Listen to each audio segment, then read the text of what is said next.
Tonight, I have a very special guest host, the one, the only, the inimitable Bill Nye the Science Guy. I'm here to help. Yeah, thank you. Well, tonight we're featuring my interview with Charlie Bolden, General Charles Bolden. Call me Charlie. The head, the administrator, which in government speak means you're the highest ranking person, of NASA. Charlie Bolden. I went to Washington. I got the interview in NASA headquarters, and we talked about everything. Past, present, future NASA. He was an astronaut himself, and one of his missions, he repaired the Hubble Space Telescope. Yeah, he drove the ship, the shuttle. Yeah. He's a fighter pilot we have from all Vietnam. This, and I know you're a space guy, but I wanted more. So I combed the landscape, and it happens to be in my department, the Department of Astrophysics. Here, in the Rose Center for Earth and Space, we find Mike Schara. Mike Schara, curator of astrophysics at the American Museum of Natural History. Thanks for joining Star Talk. Absolutely my pleasure. Excellent. Glad to be here. Now, why would we have two astrophysicists in the same place at the same time? I was going to ask that. Is there some disruption in the space-time continuum? I'm skeptical. So Mike Schara actually worked for 17 years at the Hubble Space Telescope Institute. You were eyewitness to the telescope going up and its trials and tribulations. So the first day Hubble was put in orbit, April 1990. That's right. That first day was not a good day for Hubble. And so here I am sitting with the head of NASA, who deployed the telescope himself. Yep. And so I had to get the bottom line of how all that went down on that first day. Let's check it out.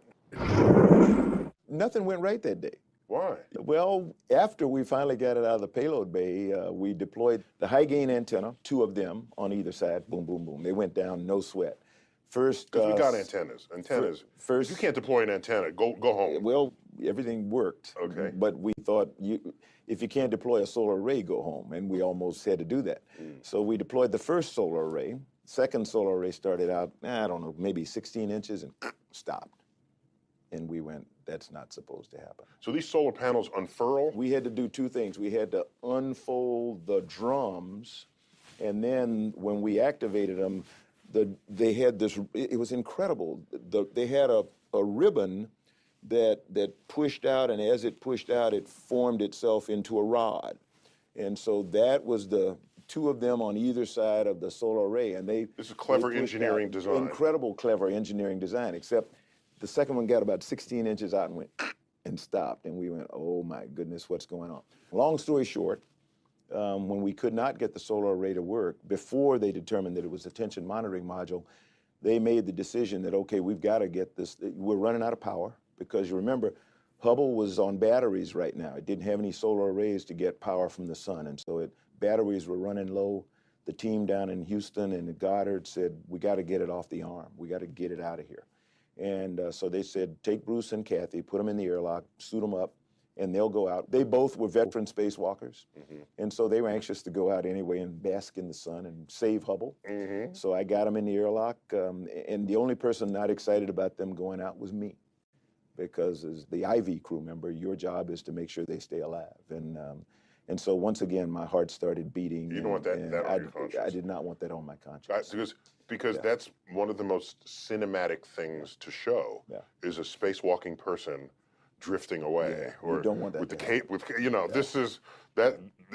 Every sci-fi movie shows that. So I got them all suited up. We got the airlock depressed, and we got down to vacuum, and we were probably 5 minutes from them opening the hatch and going out, and the ground said stop. We got a young engineer down here that thinks he knows what the solution is, and we're going to try it, last chance. And so Lauren got the vehicle in position, and they said, let it go, and we went 3, 2, 1, go. And Bruce and Kathy were locked up in the airlock at vacuum, trying to look through a little hole, and they couldn't see anything except the payload bay. So they hate me to this day. So anyway. So by the way, this is not a first time something like this has occurred. No. You build in all of these monitors Yep. and all these sensors, Yep. and they report back to you the Yep. condition of Yep. things. But if you have independent knowledge that the thing is okay, Yep. it may be that the monitor failed. And space works like that. Every day on the International Space Station today, every day on shuttle, you always have, because you're talking about data. You're not talking about wires, and we don't do wires and pulleys and hard signals Mechanical things, anymore. right. We're talking about electrons. And when electrons flow and they burp, then you may get a signal that says something has failed, and you've got to look at other indications. That's what most of our training was. Look at all the secondary indications. Everything in the world told that young man on console, there is nothing wrong with that solar array. But he took most of the day to convince his leadership that there is nothing wrong with that solar So array, the and we lesson are here is- not going to rip it apart if we no-op this thing. Your lesson is you need sensors that fail less often than the thing they're trying to sense. Exactly. Otherwise, Exactly. And as the we blind lead the blind at that and point, as we otherwise. build more and more modern systems, you try to put in redundancy where necessary, but you also try to build in secondary indications that tell you whether that sensor is right or wrong. It's funny having to be that. Say, I put him in the vacuum. That's just really cool. If you're in control of what the ship is doing. So, was everyone at the Hubble Space Telescope Institute at the time aware of these little problems of deploying the telescope? We were terrifyingly aware. Terrified, we knew because- Say exactly little what was going problem. No, on. so- It's career ending. Yeah? This was for all of us life and death. Many of us had been working on the telescope for 7, 10, 12 years. This was our careers. This was our passion. If it Because didn't work, the telescope is not off the shelf, it was a one-of-a-kind object. Nobody had ever done anything except for the like military this. ones that look like that. But that's a different show. That's right. Okay. But they were looking down, not up. Oh, they were looking down. We were going to look out. So everyone is pins and needles, and because you not only care for the telescope, you care for your job security. I guess is that part of it? There's a little You're bit working of at an that. entire institute designed to serve the data that comes from that telescope. There are 500 people who have decided that they are going to devote their professional lives to advancing astronomy a century in the space of 10 years. Every one of us had put our hearts and soul into this, and we cared, I think, more than anyone, except maybe the astronauts and the other builders, how this thing went. It had to go well. Hey, what did the young engineer do to shake loose the spring-loaded rods? I would like to say that all he wanted to do was just baff it with a hammer, but A nice hand. A really No, as the expensive story hammer. goes, the engineer said, "Don't believe the sensor." It's Occasionally, really the sense because you don't want major things to fail. But if your sensor fails, that tells you that something did fail and didn't, then you got to ignore the sensor, and somebody's got to make that call. And sure enough, the panels unfurled and electricity started to flow. And instead of that graph Electricity going derived from sunlight. from the solar panels, and instead of, oh my God, we're going down the toilet, suddenly it started coming back up again. And he was saying that we were running on battery power at the time, Yep. and so you had to get those the solar panels deployed. That's right. And if you didn't, and they were semi-deployed or partially deployed, you were going to ditch the telescope because you weren't going to risk the lives of the astronauts. Whoa. Well, not just that. You can't just. I know it seems intuitive if you pick something up on Earth, but you can't just go out in space and shake something because you'll be the shake-e. That is correct. And the thing has a tremendous amount of inertia, and it has to So be wait, oriented so with the point you make is, I can extraordinary sit here and shake this microphone, Yeah. and I'm not moving anywhere. Yeah. In space, with a thing that has a mass of several tons. 15 tons. Yeah, 15 tons. You're going to shake right back. Yeah, you're going to be the shake-e. And so it's not that simple. Plus, the thing has extraordinary aiming or pointing capability, right? We hadn't turned that on yet. We've got little telescopes looking out the side, little interferometers. How big is a cute little telescope in this case? This one is 1.5 times the size of a city bus, weighs yeah, 15.5 tons. Human That's being huge. could fit right down it. It's a very respectable telescope, even on Earth. the first time I saw it, because I wasn't the astronaut, right? So I visited the National Air and Space Museum in Washington, Yep. and they've got a mock-up of the Hubble telescope there. And I said, that can't be it. This is too big. Beautiful one-to-one Oh mock-up. my gosh. Yep. It's the biggest. You can't even. Don't even. Don't even. And so the bigger it is, the more light it gathers, right? That's It's our the idea. diameter of give the us like primary Astronomy mirror. 101 with Hubble. Yep. Tell us why we all would like Hubble. The size of the mirror is great. It's important. It's 2.5 meters across. That's wonderful, but It's that the doesn't make diameter it. of the main collecting surface. That's okay? correct. And at the time, that was, about 10% of the collecting surface of the biggest telescopes on Earth. And that but was it was in nice. space. But that's the point. Because I would have said so. So is right. Yeah. But once you're above the atmosphere, all of that blurriness goes away, and all of that ultraviolet absorbing oxygen and ozone goes away. So what the you're saying is globular the clusters. song Twinkle, Twinkle, Little Star, How I Wonder What You Are, is the boon to all modern astronomy. It is. Because the twinkling is atmospherically derived. Twinkling is horrible. You get above Bad that, you get the stuff. sharpest images there ever was. Suddenly you can see in the ultraviolet, and you can see details 20, 30, 40 times finer than anything you can see from the ground. So 30 times the resolution means 30 times more detail. That's For correct. any given spot on the Think of it as sky. going from an optical microscope to an electron microscope. And we've all seen Wow, pictures from really? electron microscopes. So suddenly where you're not just seeing the bacteria, the viruses pop into view, all new sorts of things you can see, all sorts of ability to resolve what's going on in the centers of galaxies. So what you're saying is Hubble, arguably the most productive scientific instrument there ever was. Not arguably.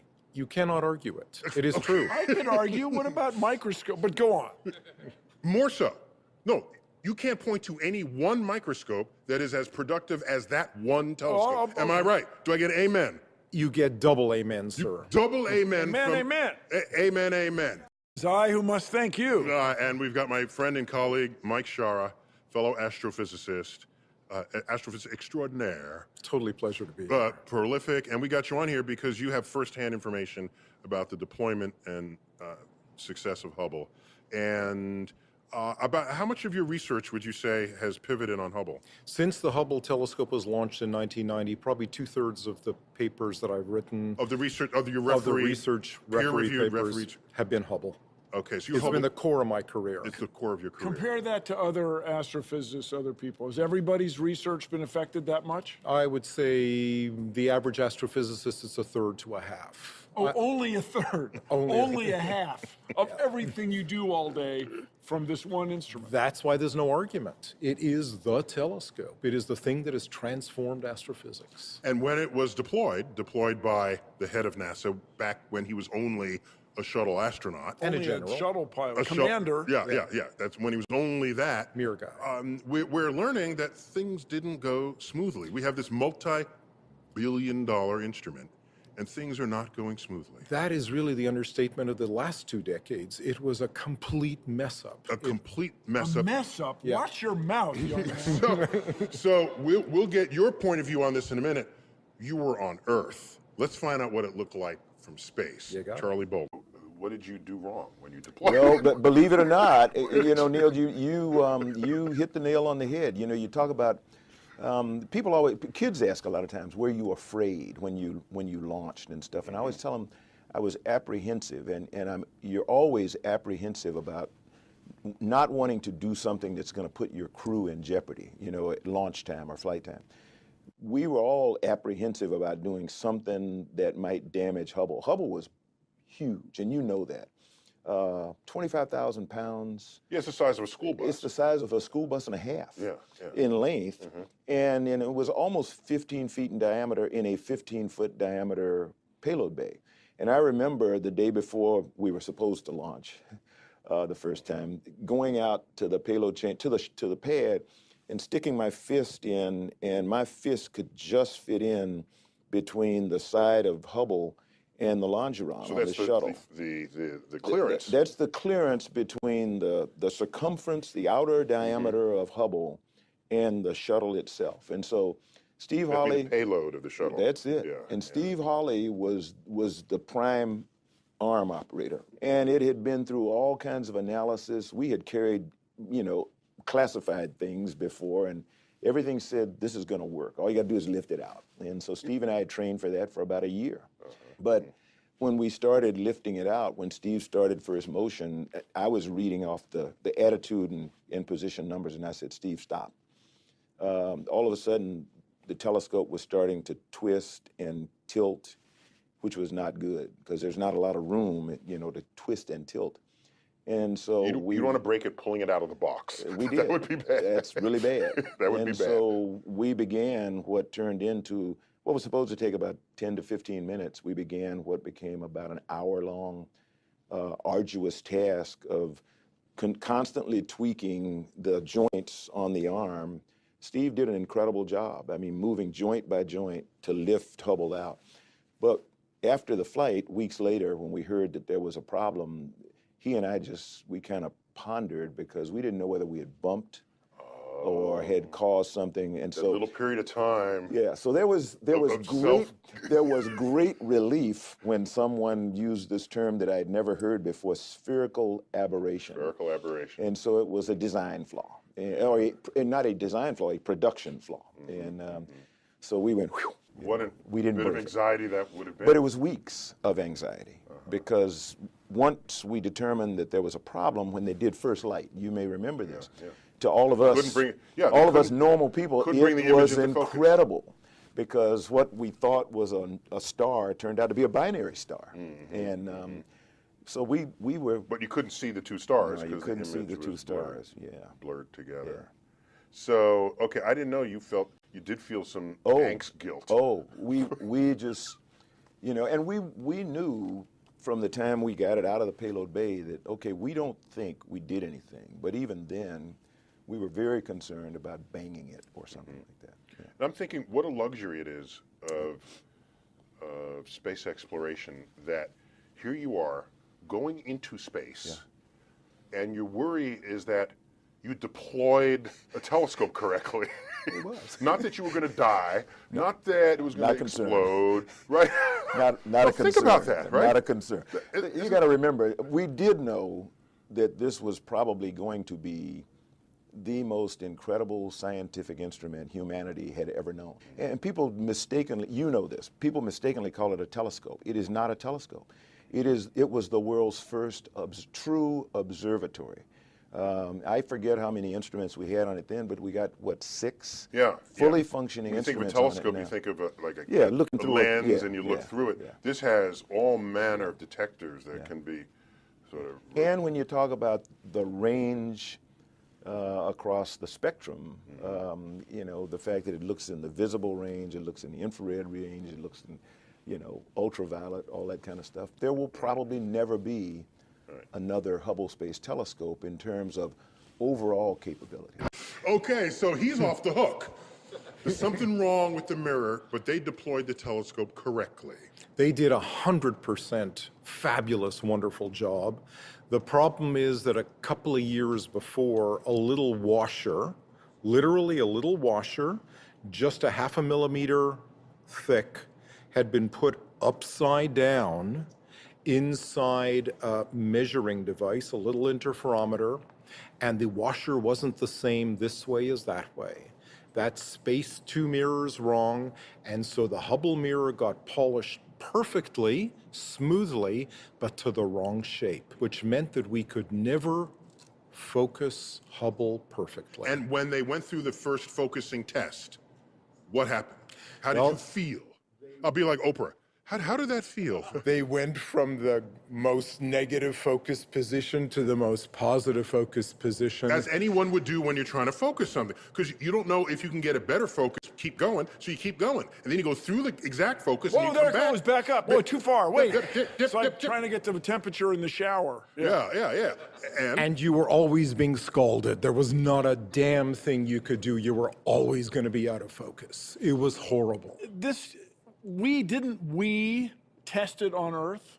We Says did, the engineer. Bill Nye's a professional engineer here. we tested many aspects of Hubble. We did not do a complete end-to-end test because there wasn't enough budget. But you can't test everything. You can never test everything, but you sure as hell can test The it focus. The from mirror. end to end. So what features of your telescope do you have? Well, we have some electronics and we have some little maneuvering jets. Now, is there a mirror? Yes, as a matter of fact, there is. So it's an Apollo 13 moment. Fix this. 2 of my colleagues at Space Telescope get up, the chief engineer, Jim Crocker, Holland Ford, colleague astrophysicist, and they proposed the most elegant thing I had ever heard. How long did it take them to do this? They worked on this for a couple of months. Couple months. And Yeah. what they did was, What they said was, listen, the beam is converging, and it's supposed to converge to a little spot, perfect focus, but it doesn't quite get there. But if we could make the beam length a little bit longer, then in that extra path that the beam would follow, it would converge. This is 2 microns or something. Well, what we're going to do is we're going to take a little mirror and put it into the Cutest path, little mirror. only the size of a US quarter, and we're going to stick it in the path of that converging light, and we're going to make that light bounce. That's going to redirect the light onto the camera. Okay, That's it. so these are corrective lenses. Corrective mirrors. Mirrors, sorry. So now you fixed it. So did it work after you fixed it? Well, we take it up there. The next shuttle mission at that time goes up there. The astronauts dock with the telescope, grab the telescope, and they deploy these little mirrors.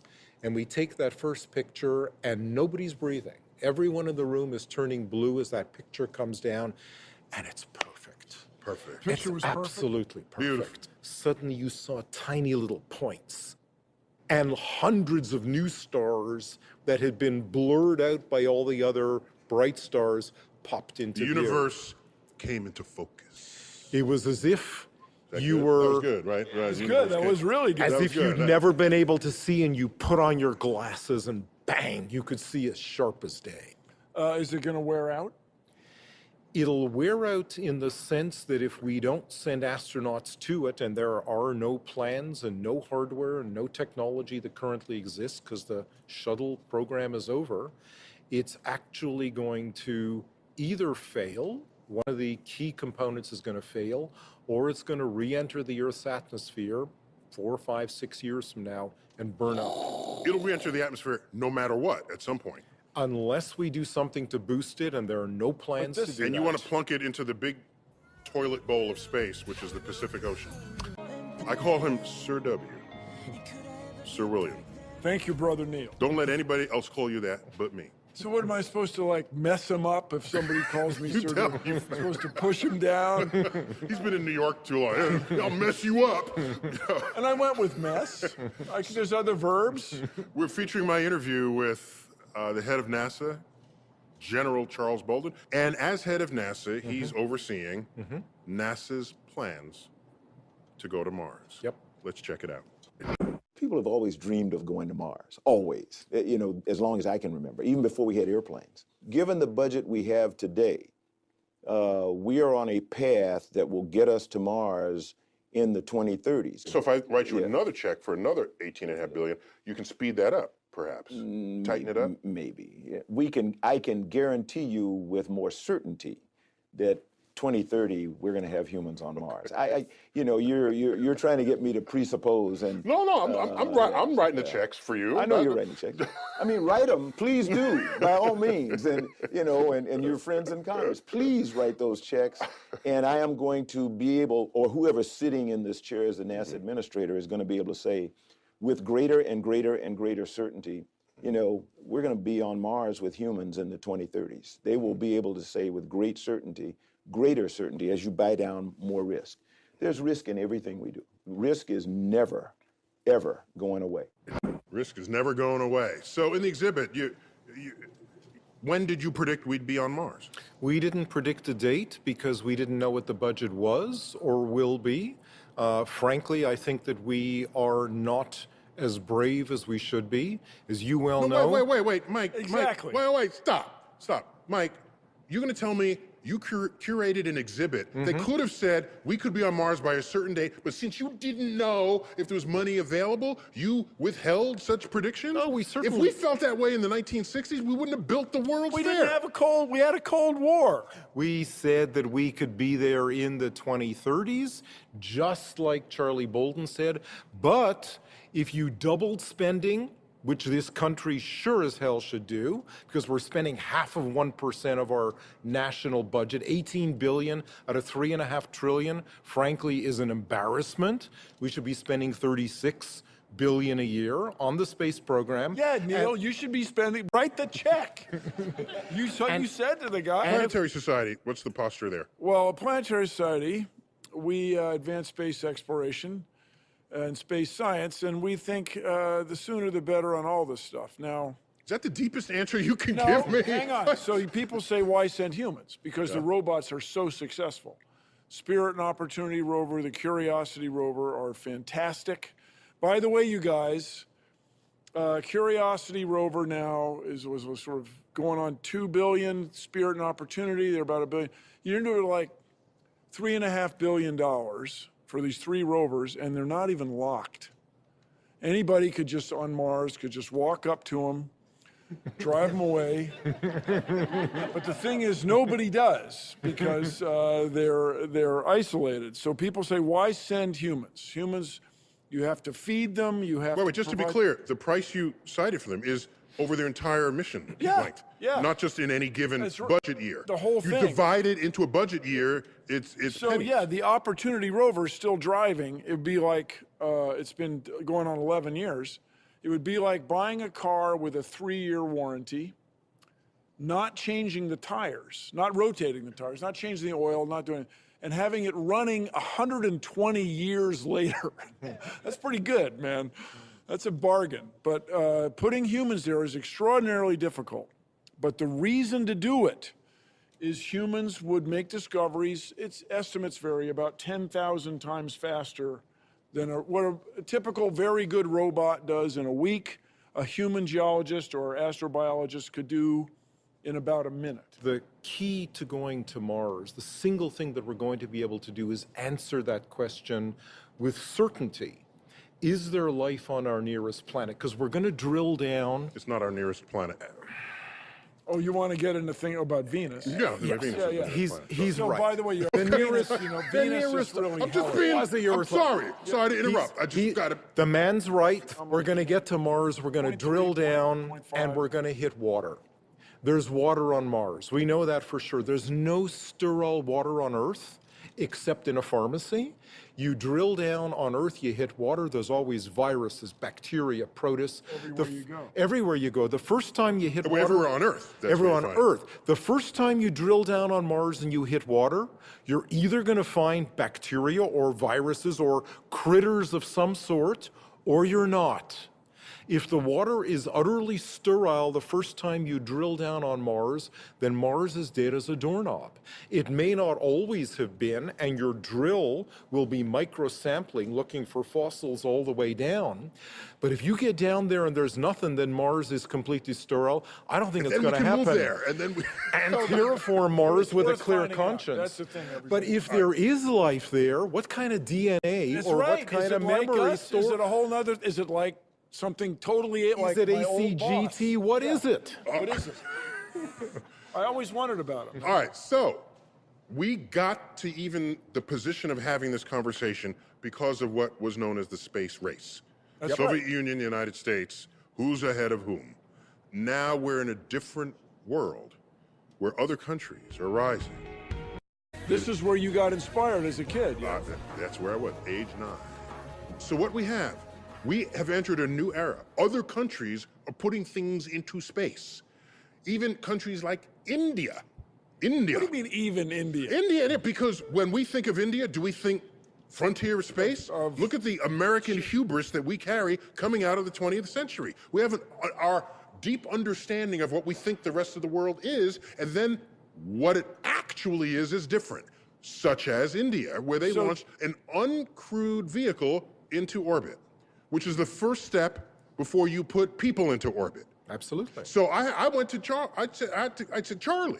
Charlie, I said. I said, Charlie. The whole world is now kind of doing what NASA's been doing. There's some competition out there. Isn't that a great thing? And I asked him, does this feel like competition to you? Let's find out what he told me.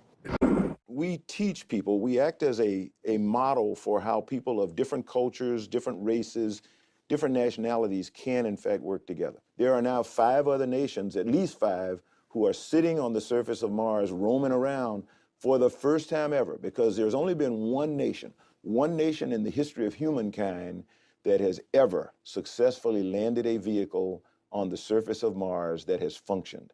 And that's the United States. You know that. America. However, America, if you want to put it America. that way. But right now, there are other nations. I'd lost count. Thanks for reminding me of that. Many. Is that the model going forward? The International Cooperation. without question. Okay. If you look at the space launch Station. system, or International Space Station, no doubt, that's my championship model. That is the largest collaboration of nations outside of warfare that there is. So, Bill, is this state of the moving frontier, is that going to take us to the world of Star Trek? That's it, where there's a Russian guy sitting next to a Japanese guy, and they're all in it together? Yeah, that exactly With that. an optimistic view of the future? And, No. and then when we get to Mars, it's just... No, you're more right down. broadly, not that it may be that science is what people turn to lead the way for international cooperation on a level far more potent and effective than anything the UN itself could possibly accomplish. It would be a wonderful thing if we all got this thing in our heads that we're going to find out whether or not we're alone in the universe, and we're all going to work together. And fantastic. And in doing so, by the way, right over Captain Kirk's shoulder is the science officer, not the military firing officer. It was a cool It is a cool optimistic view of the future. But they can still fire torpedoes. Well, if they're photons. Those photon torpedoes will ruin your day. Yeah, well, if you're on the wrong side of them. And the Shield 4, man, it's always trouble. Is that right? Shield 4? Oh, man, it's always buckling. I didn't know that. Yeah. I got to go back and check that out. It's a design issue. We're working on it. But you still have to get to that point. Yes, you have engineering challenges. Yes, you want me to solve them? Perhaps the highest challenges of them all is money. Political. Yeah, absolutely. The technical challenges are solvable, everybody. Let us find out what General Charles Bolden, head of NASA, has to say about NASA and politics. It's a worldwide thing. Everybody looks for, what do we call it? The return on investment. Dollars. ROI. Everybody looking at this show knows what ROI is. You know, what am I going to get back from this? What we are going to get back as a nation, what we are going to get back as a people, is the incredible satisfaction of knowing that we have finally accomplished something that humanity has been trying to seek for millennia. We have left this planet, we have gone to another planet, and we're on our way, you know, farther out into the solar system, and maybe one of these days, but it is a long way off. You know, we're going to turn even more science fiction into science fact by maybe following Voyager and leaving this solar system. So the unstated fact here is you need a vision statement that is bipartisan supported. Got to have it. Because timescales for NASA to plan and execute are longer than re-election cycles. Way so something so has much to. longer. So you need a substrate. Way so much longer. Right. And Neil, you know, and you're a big person on NASA needs more money. NASA needs more public will, more national will. So Mike, how do we do that? I mean, NASA wants to plan something. If you want to go to the stars, that takes decades. But you re-elect people every 2 years, 4 years. How do we get around that? Well, the political system in the U.S. for funding NASA is in many ways broken. That's why you joined the Planetary Society. And the way to fix the system is to get so many people not yelling, but speaking loudly to Congress, through the Planetary Society, through the American Astronomical Society, to your congressman, to the White House, saying, this is damned important. The return on investment, every dollar you spend in space, you get $100 back, maybe a generation later, in new technology, in planetary defenses, and in discoveries you can't even begin to imagine what they are. And plus, there's another twist here. Because now, if you just come up with a couple $1 million, you start a private space company. Oh, yeah. It's more than a couple million, but still. More than a couple million. Yeah. Yeah, it's less than NASA's budget. Considerably. So these might be game changers, perhaps. Now, you know, I asked that of the head of NASA. I just wanted to know, what did he feel about private companies sort of getting in the game? We will find out when Star Talk returns. Mike Shara, friend and colleague, You guys are helping me through this. Thank you. We're now talking about private space exploration. I know they're popping up like corn, like mushrooms. Yeah, mushrooms. Yeah. So does With corn big pop rockets up? on the I don't back. know. I don't know corn, but mushrooms I've seen. pop up. Corn pops, Neil. You've seen. And Oh, corn pop in a popper. Yes. Oh, okay. And they're going to grab the whole market. And They're going to grab the market. They're going to grab the market. Who's the buyer? Everybody who wants to launch any kind of commercial vehicle, like a weather satellite, like a communications satellite, if you So we want got to... SpaceX, got difference, though. Orbital Sciences, we got who else? There's Give me a some more. difference, though. What's the difference? When Columbus left Spain, he was government funded. Yes, he was. Magellan was government funded. Yes, he Lewis was. and Clark were government funded. Yes, You're they not going were. to go to Mars and look for life for kicks. You're not going to... For profit. You're not going to initially, but you may go look to capture an asteroid, not for kicks, but for profit. As soon as people start making money in space, in near-Earth space, then you're going to see lots of people jump on the People bandwagon. sell weather data, to be sure. And imaging data and spy imaging data. data, exactly. So let's find out what Charlie Bolden has to say Yes. about Mr. this Administrator. infusion of private enterprise into this new game. Private space ventures are absolutely essential for us to be successful with exploration. We took a gamble. We said we believe, and the president said, we believe that we should allow NASA to free itself of requirements to get people and things to low Earth orbit. So Orbital Sciences and SpaceX have been carrying cargo back and forth to the International Space Station for 2 years. It's not that NASA has never partnered with industry before. We always have. Always have. Yeah.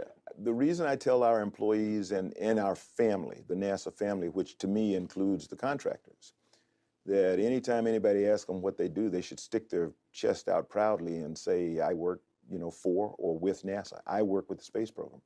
Because we have always had this unbreakable partnership with American industry But in is the every difference? spacecraft we've done. This time, we are not controlling, we are That's not the difference. owning, That's the we are difference. not operating. So the ownership, the operation, everything, right up until they get to the International Space Station, when they get in the box, then it's mine.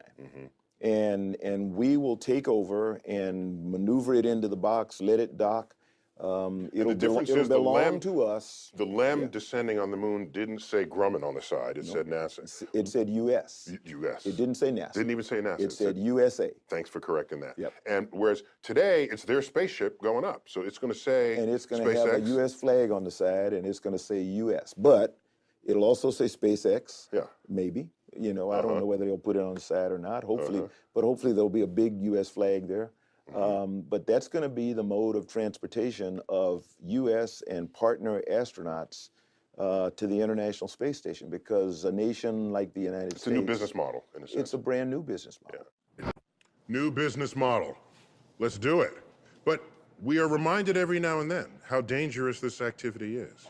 Yeah, but I just want to remind, when we send people in space, we're talking about adventure. We're going to make discoveries, but it's going to be an adventure. So we need two motivations. One, yes, we want to do some science, and maybe that's best done with robots. But if you send people, it doesn't have to be about science. It's about adventure. And discovery. We're going to just find stuff. I guarantee you we'll find things we didn't ever think of. And those humans are adaptable. They get there, they get to the surface of Mars, something doesn't go Not quite all of right. them. They see it right away. Not They all the understand what's humans are going. adaptable. Some of them are pretty stupid. Not the ones we're going to send to Mars. Right. Okay. So, all right. So you're ready to do this. Are you going to sign up to go to Mars? I would go to Mars probably in a heartbeat, but not That would be in a 70th of a second. not just for the adventure. I'd really want to go if I was carrying the equipment to go do that drilling. To look for life. To hit the water, and I'd want the microscopes and the DNA analyzers coming along with me, because I want to make that discovery. That's the point. By of the way, going. that's why these guys are all hot for bringing a sample back from Mars, because they can't get all those instruments up there. Well, if you could get all the instruments there, you don't have to bring the sample back. Cha. Study it in situ. Yes. Forget all this landing on Mars stuff and terraforming. Talking about space. And this is the part of the show where I normally throw to Bill, lost somewhere in New York, but I've got Bill Nye right here. give us that gesture that will bring your clip up. Let's roll that tape. For decades, we've explored the near reaches of outer space. We've flown vehicles like this up into the icy blackness just to see what's out there. But missions like this are just a first step. It's early in the 21st century. I hope in the next 100 years, we will have explored under the icy crust of Jupiter's moon Europa, looking for signs of life. In the next 100 years, we'll probably know whether there was or even is life on Mars. If we were to discover life on another world, it would change everybody's perception of life on this one. Everybody's perception of what it means to be a living thing on a planet in space would change. I hope in the coming decades, we commit to explore farther and deeper into space so that people everywhere will know the cosmos and our place within it, so that people everywhere on Earth share a vision of our place in space. You look kind of manic there. I was Guys, kind of worried about he's you. wound up. And wait, so Mike, what do you want the future of space exploration Yeah, man, to what do you hold? want? What do I really want? Yes. What do guys really want? Yeah. I want to know, A, if there's life on Mars. I Yeah. think that's the single most important question in all of science right now, not just biology, not just astrophysics. I And think allow we me to need to know broaden that to say we want to know if there's life anywhere other than Earth. Of course. Yes. But the place to go to answer the question utterly definitively is Mars. At least we can get a confirmed, sure, yes or no in much less than 20 years. And we don't need to send astronauts. This can be done 100% What else? robotically. I want to know what the dark energy is. And I want to know what the dark matter is. Well, Because it's the future of science, but I'm talking about going places in space. if we're going to explore the solar system, Europa, Ganymede, and Callisto are obvious places. The Europa icy has moons. twice the seawater of the Earth. Moon. And Maybe more than that. And what's the fishing like there? If you I get know. down Are there underneath the ice, Europanians and- swimming around under the ice? I And asked what do the they head of say? NASA. I just Charlie, want to, you said. Charlie. I said, Charlie, what are NASA's greatest accomplishments, and what do you see for the future of this all? Let's find out. Why I feel so good about this agency today is because I honestly Kind of have to believe- because you're running it. Oh, no, You're not gonna say, no, boy, this no. agency sucks. We do suck in some terms. There's some things we don't do as well as we should do. Okay. Okay. Even under your watch. Even okay. under my watch. But in terms of technological achievement, nobody can match us. In terms of achievement in exploration, we are on Mars. We are on the moon. You know, when Voyager left the solar system, Page one story. for the first time in the history of humanity, not only had we visited every single planet in the solar system with some NASA instrument, but for the first time in the history of humanity, we had a man-made vehicle that had left our solar system. That's a big deal. Charlie, I don't care what else your agency is doing. When are you going to give us the flying cars? Come on, come on. Hey, We've been wanting those for decades. We are trying to enable industry to do that. We're already collaborating with companies, I won't give them any advertisement or stuff, on autonomous automobiles. Whether they're going to fly or not, I don't know. But we're learning, we're collaborating with them because what they're learning about autonomous vehicles, we're trying to apply to autonomous flight of unmanned aerial systems. You know, how do we make airplanes more efficient? So there's a lot of collaboration going on. So it won't be NASA that brings us flying cars, but industry, hopefully one of these days, may develop it as a result of the collaboration with us. on Okay, so I'll autonomous stop writing you systems. letters about that. No, don't stop writing me letters. I mean, it's important.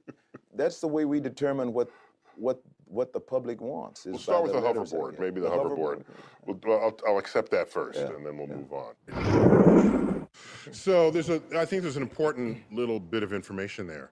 We think of NASA as planting flags, and in there we get a taste of the infusion of NASA's energy, money, and intellectual capital in creating technologies. Oh, this is a big deal. See, this is the difference between your good old days and what's going on now. NASA's involved. No, seriously. What? No, the good old days, NASA led the world, and I'm not busting your chops. I mean, it was a different era. Sure sounds like it. But what it means is perhaps we need to think of NASA more as an engineering, as an agency that inspires engineering solutions to our greatest problems. Sure. And the greatest problem is going to be climate change, and that's going to require some space assets, things flying around in space. But even in those good old days in the 1960s when, there was this huge singular focus on going to the moon, there was lots of planning going on for the Hubble Space Telescope. People were already working on it, for the International Ultraviolet Explorer, for astronomical missions, for lots of other kinds of science. So NASA has always had this multifaceted approach. There's always this one huge thing that they're working on. Do we need the one thing to get to rally? You can't rally around 100 Or things. to not, that's the trouble. Where do you spend money? Let me ask you this. Didn't we find out the age of the Earth by rocks on the moon? We determined where the Earth and the Moon came from. More important, where the Moon came from, because we found that the oxygen. It wasn't like Arkansas or something. No. The oxygen isotope ratios in the lunar and the Earth rocks are basically the same, which meant common origin. Once you knew that, the giant impactor theory was just an idea ready to be born. I get that, but you and I are astrophysicists, so we care deeply about things like the origin of the moon and what the rocks are made of and all of this. But at the end of the day, somebody's got to write a check. It's going to come out of a Congress, out of a community of people elected by the country. Right. I'm not confident that just telling them to spend money on an agency that employs us in our activities is sufficient enough for them to write that check. But we have to tell them at the same time that we are their life insurance policy. Because if they ignore us, and if we ignore those space rocks out there, for example, then one of them beginning of the sentence sounds like, if you don't... this I is a bash into you, man. This is a diabolical scientist. I'm a pragmatist. Guys, you want to ignore those big rocks out there? Ignore them at your peril, just like the dinosaurs ignored them, and you're going to go the same way. But there's 100 other reasons, because we do all this other cool stuff for you.